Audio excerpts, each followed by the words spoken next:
او لومبي حساب کتاب بچانا شروع کیږي زمونږ د امت نه. یو حدیث کې راځي چې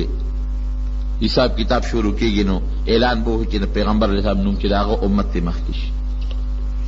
چې هغې سره حساب کتاب کیږي نو لومبی به دا اعلان وشي نبی علیہ السلام ته چې ته په خپله خوښه یو کس را مخکې کړه چې د ورسره حساب وکړو. پیغمبر علیه السلام فرمایي دا ټیم به په ما ډېر سخت دی چې خدای څوک ور مخکې کړم، دا لومبی ته را مخکې کړه بیا به ګورو سره. نو نبی علیہ السلام فرمائی ما سره به د قیامت په دې لوی میدان کې ښي طرف ته ابوبکر ولاړي، ګس طرف ته عمر فاروق رضی الله عنهما، دا به زما وزیران دي د دنیا، هلته به راسره ولاړي. نو پیغمبر علیہ السلام به د حضرت ابوبکر لاس نه ونیسي او ورمنډ مخکې کوي به. نبی علیہ السلام فرمایي وی په ما چې چا څومره ما سره ښېګړه کړې د هغې بدل مو د دنیا کې خلاص کړی، په ما د چا احسان هم نشته. ابو بکر صدیق رضی اللہ عنہ ورته وی، عمر فاروق رضی اللہ عنہ ورته وی چې داسې کار به وکړو، زه به دا ټول د خپل ژوند عبادت تعالی درکړم،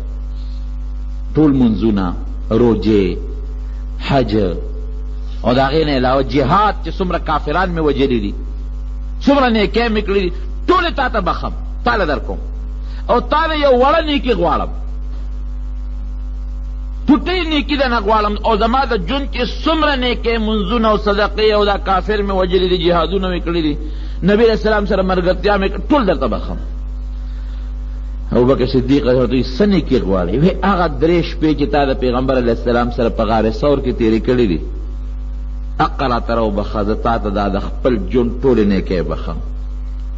حضرت ابوبکر صدیق رضی الله عنه ورته په ژړا شو، وی عمره دا خو لا ته دا نیکۍ راکړې که دا ټوله دنیا او د ټول اسمان لاندې او ځمکې د پاسه کل مخلوق ما ته ټولې نیکۍ رابخي، د هغې غار ثور د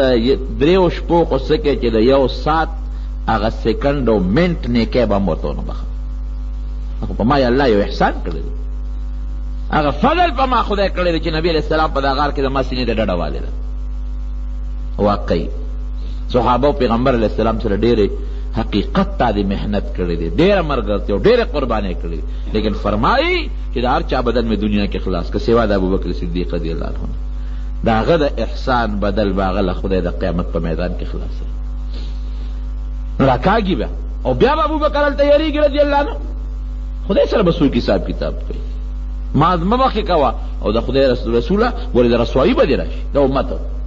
ځکه که په ما لومبی اعلان وشي چې ابوبکر جهنم ته روان کړي نو څه به کېږي بیا؟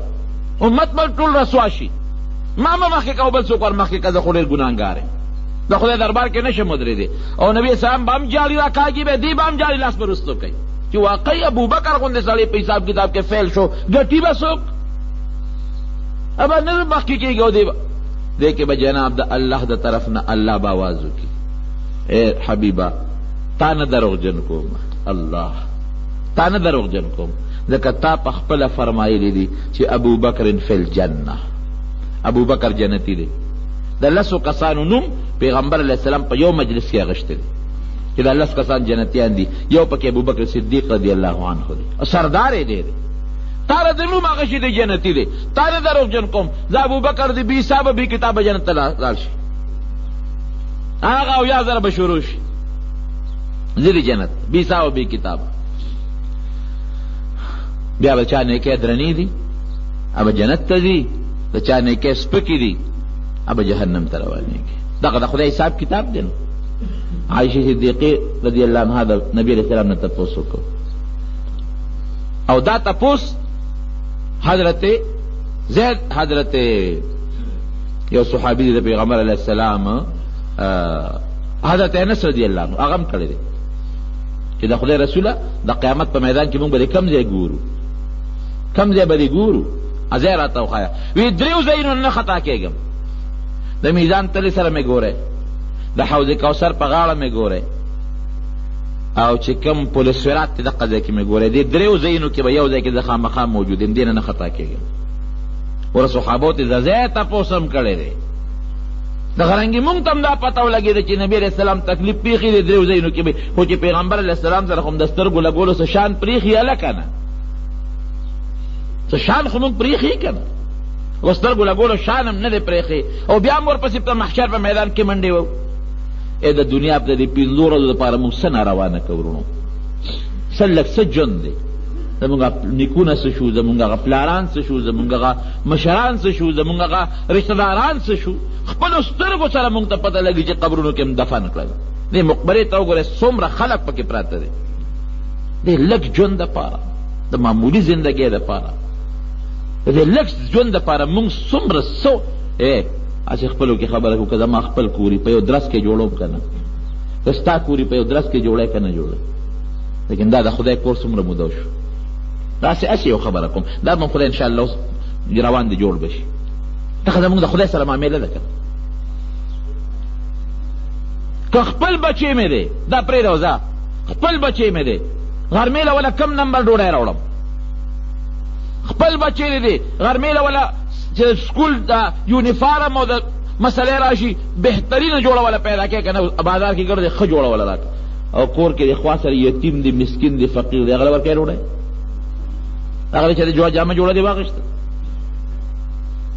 لکه زه خو چې سوچ کوم خو همدغه د کوټې لاندې که د 50 لکه روپۍ دروازې ګټې همدغه کټ کې سملې دغه سوري ته کوټې لاندې، او که د 2 روپو مزدور هم دغه ځای کې سملې، او که د کروڑونو روپو مالک دغه خېټه ده، دا بلا، دا مصیبت، دغه بلا خېټې ته به ډوډۍ ورچې، هغه به غریب بیا به چې مالدار به ورته ورچې، دغه جامه به غریب هم اغوندي او دغه د 50 کروڑو روپو مالک به مورچې. صرف دونه فرق چې به لږ ښي او دا به خرابوي که نه، اما د بلا د خېټه د ښه خوراک ول چې ته به لږ خراب ور واچوې که نور تاسو د کروڑونو روپو مالک نور څه کولی شي، دا نور به څوکي هغه خپل کروڑونو او اربونو روپۍ د نور څه جوړولی شي، هېڅ هم ته نه شي جوړولی. خدای دې هغه ژوند دله درکړي چې د اطمینان ژوند دی. که د 50 روپو مالک مې، د 100 روپو مالک مې، خو چې د اطمینان او د خوشحالۍ ژوند دی وي. که ته د کربونو روپو مالک هم شي او ژوند دی د اطمینان او د خوشحالۍ دی، څه پې یو لوی سرمایهدار متعلقه تا بلو چا خبره کوله پېښور کې یو لوی سرمایهدار، نوم تاسو ځکه نه اخلم بیا پته لګي، پېښور کې دومره سرمایهدار چې جناب د پلازو مالک دی، د پلازو، او زما خپل اندازه ده چې د هغه د دروازې لکونه روپۍ مدن دی. وایي دایره داسې چې کینم غرمه ډوډۍ ته دا نوکرانو ته وګورم او د خپلو بچو ته او د نورو خلکو ته وګورم او دا کم خوراک خوري، او زما څه خوراک دی یشېدلې ساګ، یشېدلې مهې، دا مې خوراک دی، دې نه زیات خوړی نه شم، ډاکټر پابندي لګوي دې نه درته نه خورئ. او چې د شپې سبلم نو د نشي د ګولو نه بغیر خوب نه راځي مولوي صاحب، څه چې راته وښایه چې خوب راشي، خوب نه راځي. څومره مال خو سر خوړی زیات دی، هغه غم هم زیات دی که نه، فکر هم زیات دی که نه، سوچ هم زیات دی که نه. او چې یو بچی ته چا وتښتاو، الله اکبر وي لیونی ګرځېدم چې زما دا جیداد هر سړی دوړی خو چې زما دا بچی را پیدا شي. دا څه ژوند دی؟ ما وی الله به ټیک کېږي جناب چې الله ته رجوع کې خان صاحب،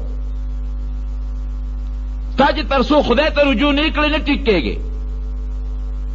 مای منځ کوه، روژه نیسه، یقین وکړه که منځ وله ورته،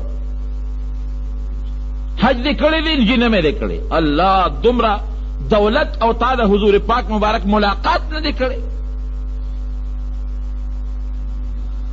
نو زه خو وایم چې لږ ژوند دي، سپوره ډوډۍ دي، خو چې ته پکې مطمئن او خوشحاله یې، هغه اربونو روپو دروازې د ګټې نه بهتر دی چې ته پکې مطمئن دی. څه پکې؟ نو به هر صورت دا د قیامت د میدان حالات مې درته بیانول. افحسبتم انما خلقناکم عبثا، تاسو څه خیال چې ما دغسې عبث پیدا کړی وانکم الینا لا ترجعون، ما ته به واپس نشئ. او جناب داسې سړی به مي په دا میدان کې، د دې کیسه نور واقعات انشاءالله هغه به آینده جمعه کې درته بیان کړم. خدای دې مال او تاسو له ژوند راکړي.